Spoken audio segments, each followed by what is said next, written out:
Hello दोस्तों, आप सभी का स्वागत है स्टूडेंट टॉक पर। यहाँ आप देख रहे हो कि आरआरबी पीवाईक्यू के जो प्रीवियस ईयर के क्वेश्चंस होते हैं वो मैंने यहाँ पर पूरे कंप्लीट करवाए हैं टॉपिक वाइज। इसके अलावा अभी अभी हमने एलसीएम और एचसीएफ को कंप्लीट किया था और हमारा चल रहा था नंबर सिस्टम। उसका फर्स्ट लेक्चर हो गया था जिसमें हमने कुछ विभाज्यता के नियम पढ़े थे जो अक्सर एग्जाम्स में आते हैं। तो आपको वो लेक्चर देख लेना, उससे आपके सभी टॉपिक विभाज्यता से जुड़े हुए कंप्लीट हो जाएंगे। इसके अलावा आज हम इसका दूसरा चैप्टर करने वाले हैं और यहाँ पर आप देखोगे कुछ प्राइम नंबर की क्वेश्चंस आएंगे आपके सामने, कुछ आपकी सहभाज्य संख्या आएंगी, पूर्ण संख्या आएंगी। तो इस तरह के अच्छे क्वेश्चंस आने वाले हैं जो आपसे एग्जाम में नहीं बनते हैं कई लोगों से, तो आप उनको देख लेना। रही बात इसकी फिजिक्स, केमिस्ट्री और बायोलॉजी की, तो इसके 1700 क्वेश्चन हो गए हैं। आप चाहो तो इस प्लेलिस्ट को देख सकते हो। यूपी रेडियो ऑपरेटर की इसलिए डाली है क्योंकि आप देखोगे कि जो आपका टेक्नीशियन का है ग्रेड 1 और ग्रेड 2 के, तो उसमें जो टॉपिक्स हैं, जो स्पेशली ग्रेड 1 में जो एक्स्ट्रा टॉपिक आपको पीछे दिख रहे होंगे उन्होंने डाले हुए हैं। तो ग्रेड 1 में जो टॉपिक थे मतलब कम्युनिकेशन वगैरह हो गया, माइक्रो प्रोसेसर, माइक्रो कंट्रोलर, इस तरह के जो टॉपिक हैं, इलेक्ट्रिसिटी और चुंबक, आपने देखा होगा ग्रेड 1 में बहुत ज्यादा इंपॉर्टेंट है। 50% पार्ट केवल इलेक्ट्रिसिटी और चुंबक से ही आने वाला है। तो वो मैंने चैप्टर वाइज यहाँ पर मैग्नेट और इसके अलावा इलेक्ट्रोस्टैटिक वगैरह के कंप्लीट करवाए हुए हैं। तो अगर आप चाहो तो देख सकते हो, उससे आपको डेफिनेटली कोई ना कोई फायदा होगा। ठीक है, चलिए बढ़ते हैं आज के पहले क्वेश्चन की तरफ। आज का पहला क्वेश्चन आपसे पूछा है, चार क्रमागत संख्याओं का गुणनफल निम्नलिखित में से किस संख्या से हमेशा विभाज्य होगा। आपको ये चीज निकालनी है। अब देखो, चार क्रमागत संख्याएं हैं। ठीक है, चार क्रमागत संख्या क्या हो सकती है आपकी? हो सकती है x+1 हो सकती है, x+2 हो सकती है, x+3 हो सकती है और x+4 हो सकती है। इसके अलावा अगर आप मानना चाहो तो एक और चीज मान सकते हो, x-2 से आप शुरू कर दो। x-2, x-1 इन्हें मान लो, या फिर आप दूसरी संख्या होती है उसे मान लो, जैसे x-2 मान लो। ठीक है, x-1 मान लो, x मान लो और फिर x+1 मान लो। ये भी चार क्रमागत संख्या है, तो आप अपने अनुसार मान सकते हो। आप ये नहीं मान सकते हो x+4 से शुरू कर दो कि x+4, x+5, x जो आपको मानना हो, जो आपको सुटेबल हो, आप वो चीजें मान सकते हो। लेकिन यहाँ पर आपको याद रखना है, आपको बोला है गुणनखंड के बारे में, ठीक है, इनके गुणनफल के बारे में। तो सबसे पहले इस तरह का अगर कोई भी क्वेश्चन आता है तो इसको मेथड तो देखो यही है कि इन सबका गुणा करके आप निकालो। लेकिन ऐसे में लेंदी होगा, तो आपको क्या करना है, आपको यहाँ पर एक वैल्यू पुट करनी है। सबसे आसान वैल्यू अगर आप यहाँ पर देख रहे हो, आप चाहोगे कि एक पॉजिटिव वैल्यू मिले, आप नेगेटिव लोगे तब भी ठीक है, लेकिन आप कोशिश कीजिए कि एक पॉजिटिव वैल्यू मिले। तो हम इस वाले को लेकर चलते हैं और हम मानते हैं कि x बराबर हम 3 पुट करेंगे। अब हम x बराबर जैसे ही 3 पुट करेंगे तो आप देखोगे 1 आ जाएगा। इसके बाद इधर आप 3 पुट करोगे तो 2 आ जाएगा, इधर आप 3 पुट करोगे तो 3 और इधर आप 3 पुट करोगे तो 4। तो आप यहाँ क्या देख रहे हो? आप देख रहे हो कि यहाँ पर 2 का मल्टीपल आ रहा है, तो ये हमेशा 2 से डिवाइड है, आप ये देख रहे हो। अब दूसरी चीज आपको देखनी है, 4 × 3 = 12, 24 है ना, सबसे छोटी यही संख्या आ रही है, तो ये 24 से डिवाइड होगा। ये चीज आपको निकालनी है। 10 से नहीं होगा, 22 से नहीं होगा, 24 से होगा। लेकिन ऐसा नहीं बोल सकते कोई संख्या 48 से डिवाइड है तो वो 24 से ही डिवाइड होगी। कहने का मतलब ये है, अगर आप 72 लेते हो, सपोज कीजिए आपने 72 ली, तो 24 से तो ये चीज डिवाइड होगी, लेकिन 48 से ये चीज डिवाइड नहीं होगी, और ये भी 24 का मल्टीपल है, आप ये देख रहे हो। तो ऐसी आपको नहीं लेनी है वैल्यू। आंसर क्या आ जाएगा आपका? 24, ऑप्शन सी। इसी तरह से करना पड़ेगा। इस क्वेश्चन की कोई और ट्रिक नहीं है, आपको एक वैल्यू पुट करनी पड़ेगी जो भी आप करना चाहो। अगर आप इधर देखो तो चलो इधर पे भी x बराबर हम 1 पुट करके देख लेते हैं। तो आप यहाँ से क्या निकालोगे? 2, 3, 4 और फिर 5। अब यहाँ देखना, तो 5 चौको 20, 20 त्रिक 60 और 60 दूनी 120। तो यहाँ से वैल्यू क्या आई है? 120। और जब आप इसमें 24 का डिवाइड करोगे तो आंसर आएगा 5, मतलब कि ये भी 24 से डिवाइड है। लेकिन अगर आप 48 से डिवाइड करना चाहोगे तो ये नहीं होगी। ठीक है, चलिए अगला क्वेश्चन देखते हैं। आपसे पूछा गया है, यदि पहली संख्या और दूसरी संख्या तीसरी संख्या की तुलना में क्रमशः 25% और 50% अधिक है, तो पहली और दूसरी संख्या के बीच अनुपात आपको निकालना है कि क्या होगा। अब देखो, सबसे पहली बात, यहाँ पर आपका एक नंबर है n1, दूसरा नंबर है n2 और तीसरा नंबर है n3। ये नंबर्स आपको दिए गए हैं। लेकिन यहाँ पर आपको एक और चीज याद रखनी है कि आपको बोला गया है पहली संख्या और दूसरी संख्या, तीसरी संख्या से 25 और 50% ज्यादा है। तो आप तीसरी संख्या मान लीजिए कि आपके पास कितनी है? 4। ठीक है, अब पहली संख्या कितनी ज्यादा है? 25%। तो यहाँ से मतलब 4 का 25% कितना होगा? 1। तो पहली संख्या कितनी हो जाएगी? 5। दूसरी संख्या 50% ज्यादा है, तो 4 का 50% कितना होगा? 2। तो यहाँ पर दूसरी संख्या आप मान लोगे कि होगी 6। ये चीज आपने मान ली। और आपसे पूछा क्या गया है? पहली और दूसरी संख्या के बीच का अनुपात, तो 5:6 आ जाएगा, ऑप्शन ए, पहली और दूसरी संख्या का अनुपात। अगर पहली, दूसरी और तीसरी का पूछे तो 5:6:4 आ जाएगा। अगर दूसरी और तीसरी का पूछे तो 3:2 आ जाएगा। ठीक है, चलिए अगला क्वेश्चन देखते हैं। आपसे पूछा गया 3 क्रमागत विषम संख्याओं में से पहले का 3 गुना तीसरे के 2 गुने से 3 अधिक है। तीसरा पूर्णांक आपको निकालना है। देखो, 3 क्रमागत, इन्होंने क्या बोला है? विषम पूर्णांक। तो हमने माना कि एक जो हमारी संख्या है वो है x।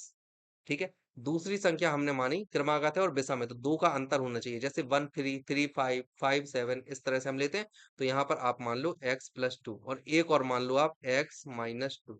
अब इन्होंने आपसे क्या बोला है कि जैसा देखो मैथ में मैंने आपको शुरू से बोला जिस दिन से मैं पढ़ा रहा हूँ कि मैथ में जैसा क्वेश्चन बोले आपको वैसे करते जाना है, आपसे कोई भी क्वेश्चन गलत नहीं होगा, सभी के आंसर आएंगे। जैसा सवाल बोले, जैसा क्वेश्चन बोले वैसा आप बस करते जाओ पेन पेंसिल को लेकर, ठीक है। अब देखो यहाँ पर आपसे क्या बोला है, पहले का 3 गुना, तो पहली संख्या है ये, तो इसका 3 गुना कर दो x-2, और तीसरे के 2 गुने से 3 अधिक है, तो आप तीसरी संख्या का 2 गुना करो सबसे पहले, तो इसका हो जाएगा ये। और अधिक कौन है, ये वाली अधिक है, +3 है, तो यहाँ पर आप +3 करो, तब तो दोनों इक्वल होंगे। बस ये वैल्यू आपको ये वाला फॉर्मूला लगा देना है, आप आंसर निकाल लोगे। कितना आएगा, 3x-6 बराबर यहाँ पर आएगा 2x+4+3।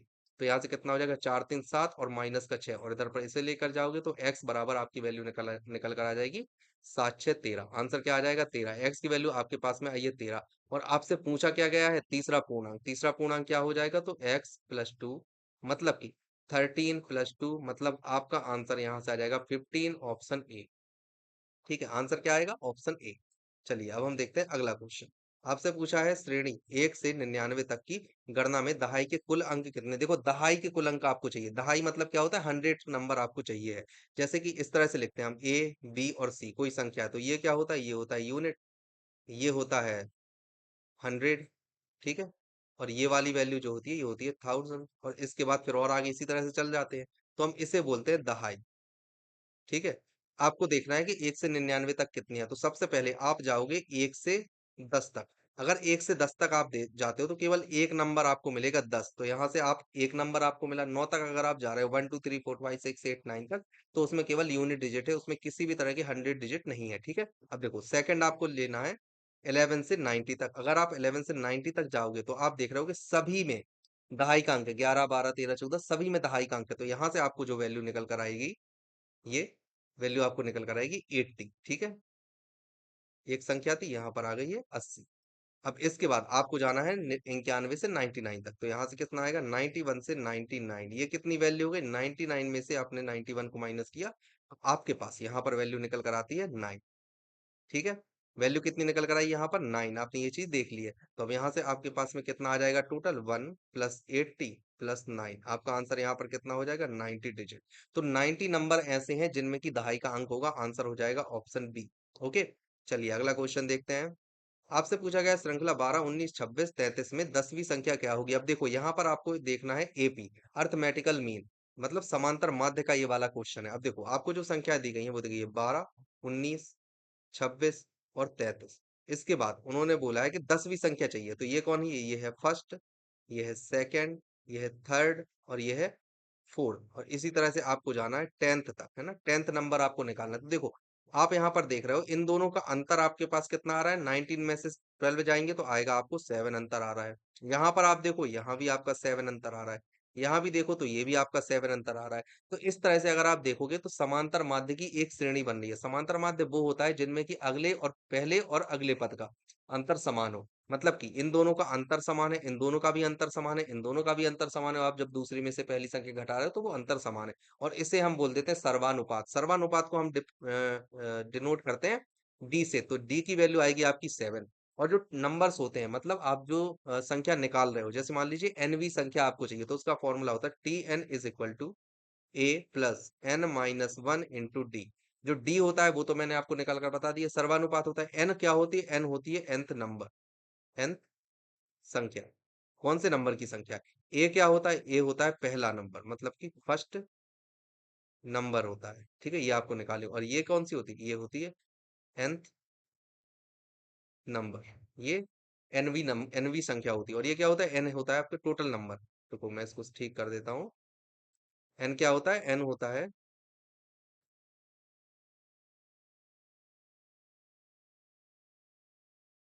Total number. Total number कितने हैं, तो अब देखो यहाँ पर अगर आप टीएन की बात करो तो आपको 10वां पद चाहिए। ए की वैल्यू आपको 12 दी है, प्लस किया आपने, और एन की जगह पर आपको 10 चाहिए, 10वां पद तो 10 - 1, और डी की जगह पर आप लगोगे 7। यहाँ से करोगे 9 तो 9 7 63, 63 और 12 आपके पास में आएगा 75। तो यहाँ से टी 10 की वैल्यू कितनी आ जाएगी, 75। आंसर क्या हो जाएगा, ऑप्शन बी। ये फॉर्मूला मोस्ट इंपॉर्टेंट है, आपको याद रखना। जब भी आपसे एनवी संख्या के बारे में पूछते हैं तो आपको ये वाला फॉर्मूला अप्लाई कर देना है, ठीक है। चलिए अगला क्वेश्चन देखते हैं। आपसे पूछा यदि परिमेय संख्याएं इतनी को आरोही क्रम में रखा जाए तो इनमें से कौन सी संख्या सबसे पहले रखी जानी चाहिए। अब देखो इसमें क्या होता है, मैक्सिमम लोग क्या करेंगे, इस तरह के क्वेश्चन में इसको डिवाइड देकर निकालना शुरू कर देंगे। पर मैं आपको एक मेथड बताने वाला हूँ। जैसे अगर आप देखो एक संख्या आपको दी है 4/9, दूसरी दी है 7/18, तीसरी दी है 5/6 और चौथी दी है आपको 2/7। ये आपको चार संख्याएं दी गई हैं। इसको आप पहला मान लीजिए, इसे आप दूसरा मान लीजिए, इसे आप तीसरा मान लीजिए और इसे आप मान लीजिए चौथा, है ना। तो चार संख्याएं आपको दी गई। अब देखो इनमें सब में है माइनस, ये हमने माइनस लगा दिया। ओके। अब उसके बाद आरोही क्रम, आरोही क्रम का मतलब क्या होता है, बढ़ते क्रम, मतलब इंक्रीजिंग ऑर्डर में आपसे पूछी गई है। क्या पूछी गई है, इंक्रीजिंग ऑर्डर। ठीक है, तो इंक्रीजिंग ऑर्डर में आपसे पूछा गया है। अब इसके बाद आप यहाँ पर देखिए, जब आप इन दोनों में से देखना चाहते हो कि बड़ी कौन सी होगी, तो आप क्या करोगे, 18 का मल्टीप्लाई करोगे 4 में, तो 18 चौको, चलो मैं करके बताता हूँ, 18 गुणे 4 करोगे, जो वैल्यू आपकी निकल कर आएगी, और यहाँ पर करोगे 9 गुणे 7, तो यहाँ से आप देख रहे हो कि 63 निकल कर आ रहा है, और यहाँ आप देख रहे हो तो क्या निकल कर आ रहा है, 72 निकल कर आ रहा है। अब आप देख रहे हो कि 72 ज्यादा है 63 से, तो अगर आप देखो तो 4/9 ज्यादा होना चाहिए 7/18 से, लेकिन माइनस लगा हुआ है, तो माइनस लगने में क्या होता है कि ये वाली वैल्यू बड़ी हो जाएगी। तो इन दोनों में ये वाली संख्या बड़ी निकलेगी। अब अगला आपको देखना है, आपको सबसे बड़ी, सबसे पहले मतलब सबसे छोटी संख्या आपको निकालनी है, तो ये 4/9 है जो कि इन सब में सबसे छोटी है। अब 4/9 को आप देखोगे इन दोनों के साथ, तो आप क्या करोगे, 6 into 4 आप ऐसे ही करके देखोगे, और यहाँ से 9 into 5 आप करके देखोगे, तो यहाँ पर आएगा 45 और यहाँ पर आया 24। तो आप यहाँ पर देख रहे हो, ये चूंकि यहाँ पर ये है लेकिन माइनस लगा हुआ है, माइनस लगे होने की वजह से ये वाली संख्या ज्यादा बड़ी होगी, मतलब कि -5/6 बड़ी होगी। तो छोटी क्या आ रही है, 4/9 ही छोटी है। यहाँ से आप देख रहे हो ये 4/9 माइनस है, ये है ना, माइनस लगा लेना, माइनस, और ये वाली छोटी होगी किससे, -5/6 से। ये चीज निकल कर आई, अभी तक यही वाली लीड कर रही है, यही वाली छोटी है। अब आप 4/9 को फिर से इसके साथ करके देखोगे, तो आपके पास में क्या निकल कर आएगा, अब डायरेक्ट कर लो, 7 चौक 28 और 9 दूनी 18, माइनस लगा हुआ है इसलिए यही वाली सबसे छोटी होगी, तो आपका आंसर क्या हो जाएगा, -4/9। ये वाली वैल्यू सही होगी। ठीक है, आप चाहो तो इसे करके देख लेना, ऐसे ही करना है आपको। चलिए अब हम देखते हैं अगला क्वेश्चन। आपसे पूछा है श्रेणी इतने में कितने पदों का योग 952 है। अब देखो यहाँ पर भी एक तरह से कौन सी श्रेणी बन रही है, आप देख रहे हो +7, तो यहाँ पर भी कौन सी श्रेणी बन रही है, +7, मतलब समांतर माध्य बन रहा है। तो समांतर माध्य में आप क्या देखते हो, वहां पर हमने देखा था nवा पद कौन सा है, यहाँ पर हम क्या देखेंगे, पदों की संख्या। तो आप देखो कि एस एन होती है पदों का योग, टोटल पदों का योग, इक्वल टू में आपको लिखना है n/2। एन में बता चुका हूँ क्या होता है, यदि इधर पर आप लिखोगे 2a + n-1 × d आप करोगे। ठीक है, इसका एक और फॉर्मूला होता है जो आपको पता होना चाहिए, SN = n/2, और इधर पर आप करोगे a + l। जो आपका a होता है प्रथम पद होता है, और जो l होता है वो होता है अंतिम पद। अगर आपको अंतिम पद पता हो, यहाँ पर हमें अंतिम पद पता नहीं है, तो हम कौन सा फॉर्मूला लगाएंगे, ये वाला। SN आपको दिया गया है 952, और n की वैल्यू आपको यहाँ पर निकालनी है, क्योंकि उन्होंने यही पूछा है कितने पदों का योग है, तो आपको n की वैल्यू निकालनी है, तो आप यहाँ पर सिंपल n/2 कर लो। इधर पर आप करोगे 2a, तो 2 आपको दिया गया है ऑलरेडी, और a की वैल्यू है 7, तो 7 दूनी 14 आप यहाँ पर लिख सकते हो। फिर प्लस करोगे n-1, वही n की वैल्यू तो आपको निकालनी है, तो आप यहाँ से करोगे n-1, और d आपको दिया गया है 7। इस इक्वेशन को आपको सॉल्व करना है, आपका आंसर आ जाएगा। देखो इसको हम सबसे पहले कैसे करेंगे, 9 दूनी 18, तो यहाँ से आ जाएगा 1904, बराबर आएगा n, इंटू में आएगा 14 + 7n, और फिर आएगा -7। तो यहाँ से क्या आ जाएगा आपके पास में, इधर आप करके देखोगे 1904 इक्वल 14 और 7, तो यहाँ पर आ जाएगा 7n, प्लस में आ जाएगा 7n²। अब देखो 7 से ये चीजें कैंसिल हो जाएंगी, 7 से इसे हटा देना, इसे हटा देना, और ये भी 7 से जाना चाहिए। ठीक है, तो 7 से जैसे ही आप इसे करोगे तो जाएगा क्या, 2 बार में, और 5 पे 9, बिल्कुल चला जाएगा, 7 और 2, तो 272 आ रहा है। मतलब कि यहाँ से आपके पास में जो इक्वेशन आ रही है, n² + n-272, ये वाली वैल्यू आपके पास में निकल कर आई। अब आपको देखना है यहाँ से कौन सी चीज, इसकी गुणनखंड आप करोगे, तो 272 के आप ऐसे गुणनखंड कीजिए जिससे गुणा करने पर +1 मिले, गुणा करने पर -272 मिले, और प्लस करने पर, जोड़ने पर आपको +1 का +1 प्राप्त हो। ठीक है, इस तरह से आपको करना है। अब देखो यहाँ पर आप 272 को कैसे ले सकते हो, इस तरह की, देखो डायरेक्ट तो हमें पता होते नहीं है, तो हम क्या करेंगे, हम ऑप्शन का ही इस्तेमाल करेंगे यहाँ पर। क्या ये 16 से पूरी तरह से डिवाइड हो रहा है, 16 और 17 का गुणनफल क्या इतना होता है, तो हम यहाँ पर करके देखेंगे 16 और 17, तो 7×6 = 42 बिल्कुल हो रहा है, 7×42 की 2, सीधा कर लेते हैं, 7×102 की 2 बची आपके पास में 10, 17 एकम 17, 17 10 27, तो 16 और 17, यहाँ पर दो गुणनखंड बन रहे हैं, इधर पर आप लोगे +17 और इधर पर आप लोगे -16। अब देखो यहाँ से जो n की वैल्यू आएगी, दो वैल्यू आएगी, एक आएगी 16 और एक n की वैल्यू आएगी -17। तो पदों की संख्या है और संख्या कभी भी नेगेटिव आप नहीं लोगे, तो आपका आंसर क्या हो जाएगा? 16, ऑप्शन ए।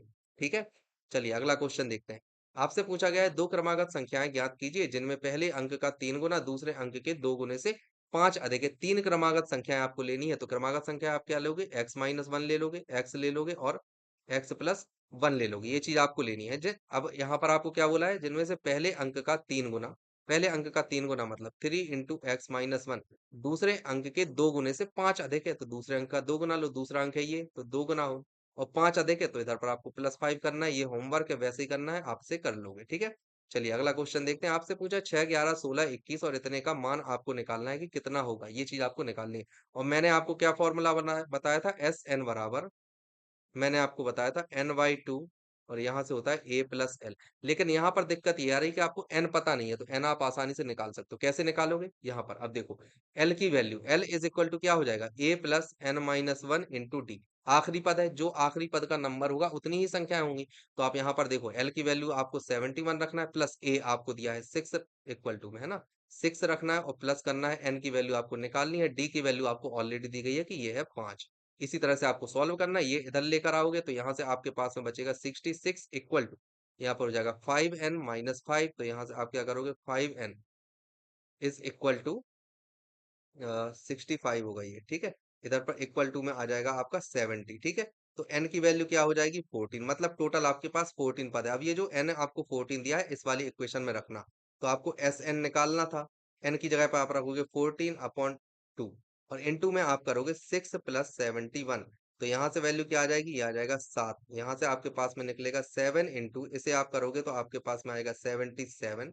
इधर से आप आसानी से निकाल सकते हो, 7×7 = 49 की 9 बची 4, 7×7 = 49, 49×4 = 53, तो आ जाएगा 539, ऑप्शन ए। इस तरह से आपको करने हैं। अगला आपसे पूछा गया है, निम्नलिखित में से कौन सी संख्या अभाज्य है? तो अभाज्य संख्या कौन सी होती है? वह संख्या जो कि केवल एक से डिविजिबल हो या फिर स्वयं से डिविजिबल हो, आपको ये चीज याद रखनी है। अब देखो यहाँ पर अगर आप देखो तो 263, 253, 243 और 273 ये वैल्यू आपको दी गई है। तो अगर आप अभाज्य संख्या निकालना चाहते हो डायरेक्ट, तो आप वो कैसे निकालोगे? जैसे यहाँ पर है 263 आपको दी सबसे पहले, तो आप ये देखो कि 263 के अगले मतलब जस्ट आगे कौन सा स्क्वायर रूट बन रहा है। तो 263 के जैसे ही आप आगे जाओगे, कुछ वैल्यू आप प्लस करोगे, तो यहाँ पर बनेगा 289, और ये किसका है? 17 का स्क्वायर है। तो आपको ये देखना है कि 17 से पहले की संख्या आपको चेक करनी है, मतलब 1 2 3 4 इस तरह से आपको जाना है, और ये 70 तक आपको लेके जाना है। ठीक है, 16 तक, क्योंकि 17 से तो जाएगा नहीं। तो आप, ठीक है, पूरा 17 तक लेके जाना। तो पूरा 70 तक लेके जाना, और आपको देखना है क्या ये किसी भी चीज से डिविजिबल हो रही है, तो हम वैसे ही चेक करेंगे। फिर इसके बाद जैसे आप देखोगे तो ये तो 7 से डिविजिबल है ही, तो ये हो नहीं सकती है। यहाँ पर आप जाओगे 253 पर, जैसे ही आप 253 पे जाओगे तो इसे भी आप देखोगे, इसके आगे कौन सा है? 256, तो 1 से लेके 15 तक की आपको चेक करनी है। ठीक, 16 तक की आपको चेक करनी है। इसके बाद आप जाओगे 273 पर, तो ये तो डायरेक्ट दिख रहा है कि ये 3 से डिविजिबल है, तो ये हो नहीं सकता है। ठीक है, आपको इन दोनों को चेक करना है। तो हम जैसे 263 को देखते हैं, तो एक तो हम लेंगे नहीं, 2 से होगी नहीं, 3 से क्या ये हो रही है? ये 3 से नहीं हो रही है। हम 4 से देखेंगे, नहीं हो रही है, 5 से तो होगी नहीं, 6 से भी नहीं होगी। तो इस तरह से आप देखोगे और आपका आंसर निकलेगा 263, क्योंकि ये किसी भी संख्या से डिविजिबल नहीं है। आप चाहो तो इसे करके देख लेना। ठीक है, वहीं अगर आप 253 की बात करते हो तो ये बिल्कुल डिविजिबल होगी। क्यों? आप इसे करके देख लेना, आपका आंसर आ जाएगा। ठीक है, चलिए अगला क्वेश्चन देखते हैं। आपसे पूछा गया है, दो अंकों की सबसे बड़ी अभाज्य संख्या ज्ञात कीजिए। दो अंकों की सबसे बड़ी अभाज्य संख्या आपको निकालनी है। तो दो अंकों की सबसे बड़ी अभाज्य संख्या 100 के जस्ट पहले होगी, कौन सी होगी? 97, ये आपको पता होना चाहिए, ऑप्शन डी। देखो एक और चीज आप याद रखना, जैसे 1 से 15 तक का आपसे पूछे, फिर 16 से 25 तक का आपसे पूछे, या फिर आपसे 25 से 50 तक का पूछे, तो आपको पता होनी चाहिए कि इनमें कितनी अभाज्य संख्या होती है। जैसे यहाँ आप जाओगे तो 6 हो जाएगा, यहाँ आप जाओगे तो 3 हो जाएगा, और फिर यहाँ आप जाओगे तो फिर से आपको मिलेंगी 16 से 25, 6 हो गया, 3 हो गया, नहीं नहीं, हाँ, ठीक है। तो यहाँ पर आप जाओगे तो यहाँ पर आपको हो जाएगी 6, फिर से आपको 6 मिल जाएगी। उसके बाद आप जाओगे तो इस तरह से टोटल 1 से 100 तक जब आप जाओगे तो आपको 25 ऐसी संख्या मिलती है जो अभाज्य है। अब उन्हीं 25 में आप क्या देख रहे हो? 97। ठीक है, अभाज्य संख्या जैसे अगर हम 1 से 15 तक देखते हैं तो क्या होगी? 1 2 3 5 7 11 और 13। ठीक है, तो ये कितनी होगी? 1 2 3 4 5 6 और 7। यहाँ पर नहीं, एक को हम नहीं लेते, ठीक है, दो से हम काउंट करेंगे, ये हो गई। अगर आप 16 से 25 तक जाते हो तो आप क्या लोगे, 17 लोगे, 19 लोगे और लोगे 23। ठीक है। इसके बाद अगर आप 25 से 50 तक जाते हो तो आप कौन सी लोगे, सबसे पहले होगी 29, फिर होगी 31, फिर होगा 37, फिर होगा 41 और फिर होगा 43 और फिर होगा 47। तो इसी तरह से आपको आगे जाना है। तो आपके यहाँ पर आंसर क्या हो जाएगा, दो अंकों की सबसे बड़ी अभाज्य संख्या 97। ठीक है, याद रखना है आपको। चलिए अगला क्वेश्चन आपसे पूछा है, सबसे छोटी अभाज्य संख्या और जीरो को छोड़कर किसी भी पूर्ण संख्या का गुणनफल क्या होगा। देखो सबसे छोटी अभाज्य संख्या, तो सबसे छोटी अभाज्य संख्या आप क्या मान सकते हो, दो। मैंने आपको बताया कि वन को अभाज्य संख्या में नहीं लेते, सबसे छोटी अभाज्य संख्या आप दो मानोगे। अब अगर आप दो में किसी भी चीज का गुणनफल कर रहे हो तो आएगा 2x, मतलब ये कौन सी नंबर होगी, इवन संख्या होगी। इवन या हम बोलते हैं सम। तो अगर ये सम संख्या है तो हमेशा सम ही रहेगी, आंसर क्या हो जाएगा, ऑप्शन सी। ओके। चलिए अगला क्वेश्चन आपसे पूछा है, 15 और 80 के बीच की अभाज्य संख्याओं का योग का 50 और 80 के बीच की अभाज्य संख्याओं के योग का आपको पता लगाना है कि कितना होगा। तो आप यहाँ लाइन से लिखोगे 50 से 80 तक की जितनी भी अभाज्य संख्याएं होती हैं। लेकिन मेरा मानना है कि आप इसे डायरेक्ट याद कर लो तो ज्यादा बेटर होगा, ये होगा 463। देखो इस तरह के क्वेश्चन आते हैं और ये क्वेश्चन जो है ना 50 से 80 का, ये कई एग्जाम्स में आया हुआ है, इसलिए मैंने आपको बताया है कि आप ये वाला याद कर लोगे तो आपके लिए ज्यादा बेटर होगा। ठीक है, तो 463 होगा और ये संख्याएं कौन कौन सी होगी आप आसानी से निकाल सकते हो, 50 के जस्ट आगे आप देखोगे 53 हो जाएगी, इसी तरह से आपको लेके चलना है, 59 हो जाएगी। ठीक है, चलो लिख देता हूँ, 61 हो जाएगी, 67 हो जाएगी, इसके बाद 71 हो जाएगी, 73 हो जाएगी, 79 हो जाएगी। आप इन सबको ऐड कर लेना तो 463 आएगा आपके पास। ठीक है, ये 59 है। ओके, भूल मत जाना। चलिए अगला क्वेश्चन देखते हैं। आपसे पूछा है 1 से 100 तक की गिनती में अंक दो दहाई के स्थान पर कितनी बार आएगा। आपको देखना है दो दहाई के स्थान पर कितनी बार आएगा। जैसे कि अगर आप लेते हो 1 2 3 इस तरह से लेते हो तो ये कौन सा है, ये है यूनिट प्लेस, मतलब आप इसे नहीं लोगे। दहाई के स्थान पर आने का मतलब है कि आपको एक ऐसी वैल्यू लेनी है जो 20 की लाइन में हो। कहने का मतलब ये है, अगर आप दो को दहाई के स्थान पर चाहते हो 1 से 100 तक के बीच में, तो पहली बात तो 1 से 100 तक के बीच की जितनी भी संख्या होती है वो दो अंकों की संख्या होती है। अगर आप 1 से 100 तक की कोई भी संख्या लेते हो तो उसमें एक तो होता है यूनिट डिजिट और उसके बाद होता है 100 डिजिट। ठीक है, तो आपको चाहिए कि यहाँ पर दो कितनी बार आएगा, और यहाँ पर दो कितनी बार आएगा आप जानते हो, 20 से 29 तक ही आ पाएगा। तो ये कितनी संख्या हुई, टोटल 10। तो कितने बार आएगा, ये 10 बार आएगा सिर्फ दहाई के स्थान पर उन्होंने पूछा है। और अगर वो पूछे इकाई के स्थान पर टोटल कितनी बार आएगा, तो आपको टोटल याद रखना है कि 10 बार तो ऐसे आ गया, और आप वैसे करोगे तो वैसे भी आ जाएगा 10 बार। ठीक है, क्योंकि हर एक में होगा, देखो दो में भी होगा, फिर 12 में होगा, फिर 22 में भी होगा इकाई के स्थान पर, फिर 32 में भी होगा। तो इस तरह से आप जाओगे ना तो पूरा 92 तक आप जाओगे 10 बार। तो कोई भी संख्या 1 से 100 तक अगर आप जाते हो, 1 से 99 तक अगर आप जाते हो, तो वो संख्या अपने आप को 20 बार रिपीट करती है, ये चीज आपको याद रखना है। 10 बार यूनिट डिजिट, यूनिट पोजीशन पर, और 10 बार आपको करेगी 100 पोजीशन पर, है ना। ये चीज हमेशा क्वेश्चन, मतलब इस तरह का क्वेश्चन रेलवे पूछता रहा है कई बार, तो आपको ये पता होना चाहिए। ठीक है, चलिए अगला क्वेश्चन देखते हैं। आपसे पूछा है एक अभाज्य संख्या में, आपको बताना है एक अभाज्य संख्या है तो उसकी क्या प्रॉपर्टी होती है। दो से ज्यादा भाजक होते हैं, बिल्कुल नहीं, अभाज्य संख्या में कोई भी भाजक नहीं होता, वह केवल स्वयं से विभाज्य होती है और वन से।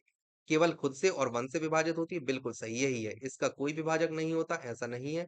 स्वयं से और वन से विभाज्य हो रही है, धनात्मक पूर्णांक नहीं है, ऐसा बिल्कुल नहीं है, धनात्मक पूर्णांक होती है, जैसे कि 3 हो गया, 5 हो गया, 7 हो गया, 13 11 19 ये सब चीजें। ठीक है, चलिए अगला क्वेश्चन आपसे पूछा है 1 से 100 तक की गिनती में अंक 5 कितनी बार आएगा। मैंने आपको ऑलरेडी बताया कितनी बार आएगा अंक 5। मैंने आपको बताया कोई भी अंक है वो 20 बार आता है 1 से 99 तक जब हम जाते हैं। अब यहाँ पर उन्होंने 100 बोला है तो 100 में तो 5 है नहीं, तो कितनी बार आएगा, 20 बार, ये हम ऑलरेडी कर चुके हैं।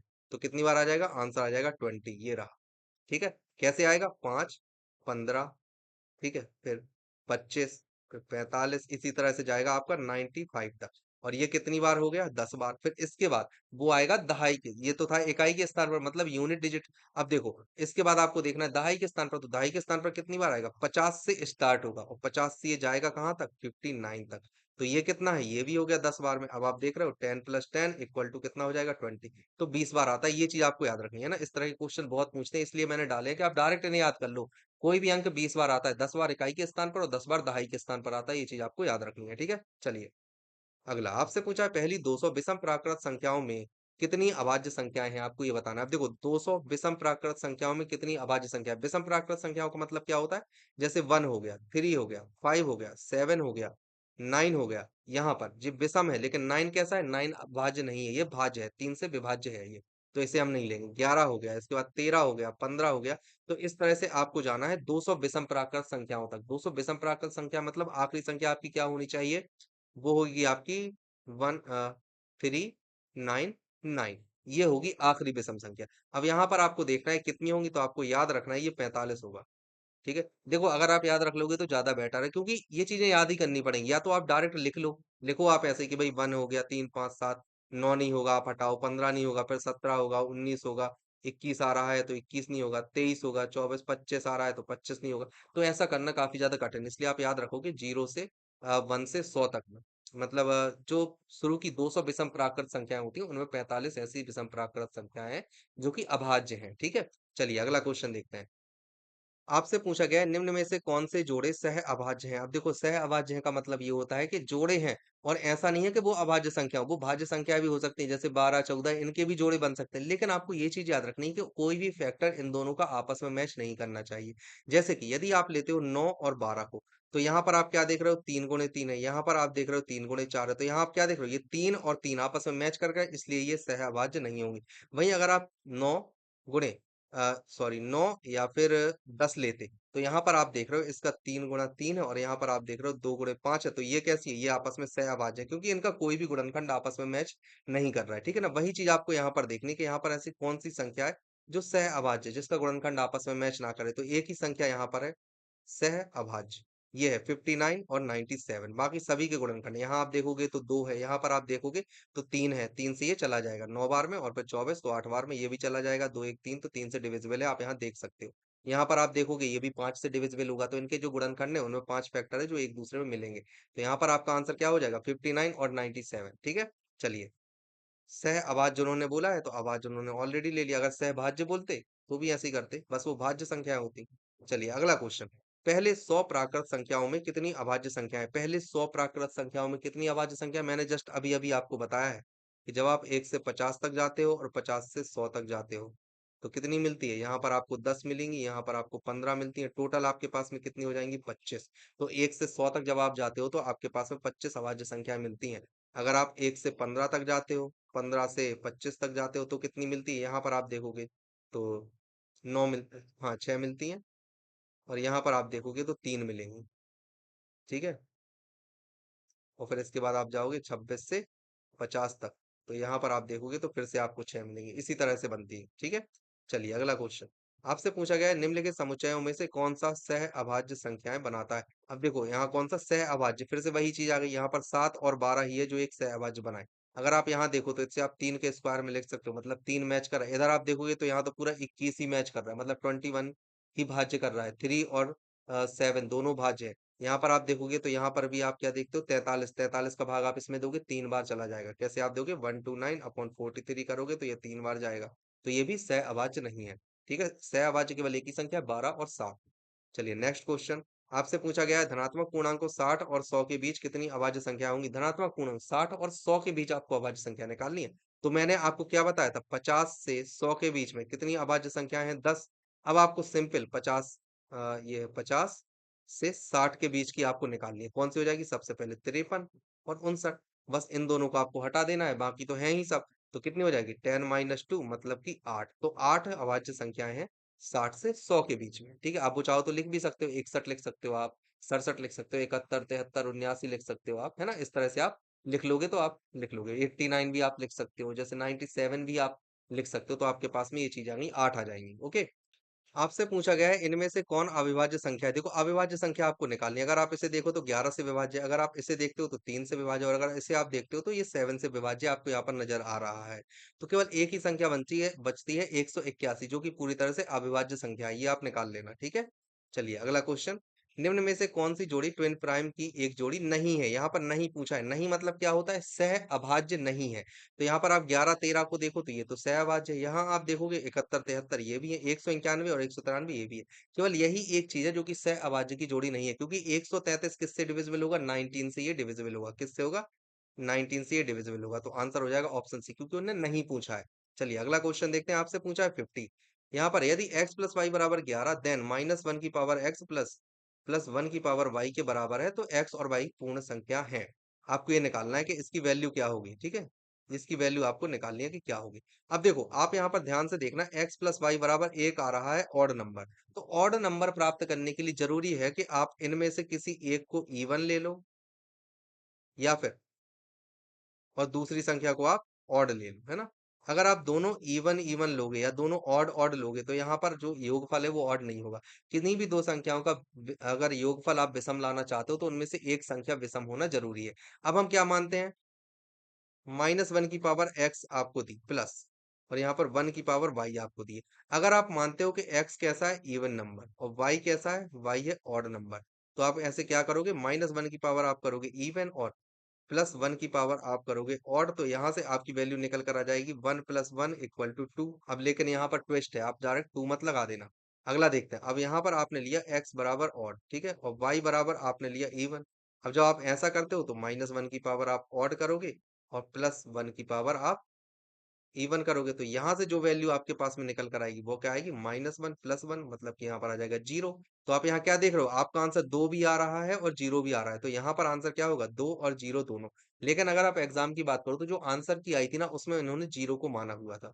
ठीक है, तो ये क्वेश्चन उतना सही नहीं है जैसा आपको लग रहा है। यहाँ पर दो आंसर होंगे, 2 और 0। ठीक है, चलिए अगला क्वेश्चन देखते हैं। आपसे पूछा गया है, यदि किसी संख्या का 1/7 घटाया जाए, यदि किसी संख्या का 1/7 संख्या से घटाया जाता है तो परिणाम संख्या में 30 कम हो जाता है। संख्या ज्ञात करनी है आपको। क्या है, देखो संख्या आपके पास में थी 7, आपने 1 घटाया तो हो गई 6। ये मैंने कैसे किया है, समानुपात, अनुपात, परसेंटेज और इन सब चीजों में मैंने आपको ऑलरेडी बताया, इसलिए मैंने परसेंटेज से स्टार्ट किया था और अनुपात समानुपात भी पढ़ाया था, लाभ हानि पढ़ाई थी, चक्रवृद्धि ब्याज, साधारण ब्याज, इसी ट्रिक से मैंने पूरा यहाँ पर कंप्लीट किया। तो आप यहाँ पर देख रहे हो आपके पास टोटल संख्या 7 थी, उसमें से एक आपने घटाया तो आपके पास में बचा है 6। अब ये जो एक की वैल्यू है ये आपको दी गई है कि 30 है। आपसे पूछी क्या गई है, 7 की वैल्यू, तो 7 × 30 करोगे आपका आंसर आ जाएगा 210। तो ऑप्शन क्या हो जाएगा, ऑप्शन डी आपका सही आंसर होगा। आई होप कि आपको आज का लेक्चर बहुत अच्छा लगा होगा। अगर अच्छा लगा है तो चैनल को जरूर सब्सक्राइब करना, वीडियो अपडेट होते रहेंगे, इसी तरह से अच्छे अच्छे वीडियो आते रहेंगे। ओके, चलिए।